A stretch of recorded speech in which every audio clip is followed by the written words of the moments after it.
Pemirsa, menjadi langganan terdampak banjir tiap kali musim hujan, warga Perumnas Santang Blok 10 mengaku banjir kali ini merupakan yang terparah dan mendesak pemerintah agar segera melakukan tindakan yang solutif, salah satunya dengan memperbaiki saluran drainase. Perumnas Santang Blok 10 menjadi langganan banjir tiap kali musim penghujan datang. Dalam 1 tahun, warga terdampak banjir bisa sampai 3 kali mengungsi akibat rumahnya kebanjiran dan tidak dapat ditinggali. Dewi, salah satu warga terdampak banjir, mengatakan banjir kali ini merupakan banjir yang terparah selama ia tinggal di Perumnas Santang Blok 10. Ketinggian air di rumahnya capai leher orang dewasa.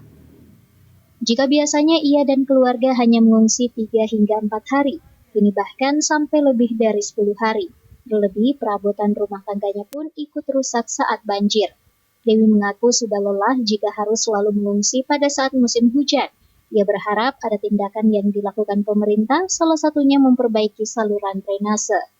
Ibu sudah mengungsi berapa lama di sini, Bu? Mulai hari Jumat sampai sekarang. Jadi hampir 2 minggu, Bu? Iya, hampir 2 minggu. Terakhir itu kita tinggalkan rumah, berapa tinggi airnya? Sampai paha. Sampai paha. Iya. Dan sekarang terakhir, Bu, di hari hampir 2 minggu ini, semana tingginya? Tadi di bawah bitis. Iya. Jadi masih ada air di Masih dalam ada, rumah tadi? mungkin besok baru bisa pulang. Oh, Insyaallah. kita mengungsi sama keluarga, Bu? Sama keluarga, sama cucu semua.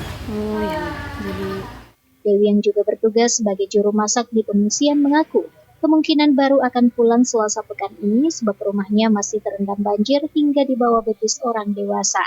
Fitri Herunisa, Selebes TV.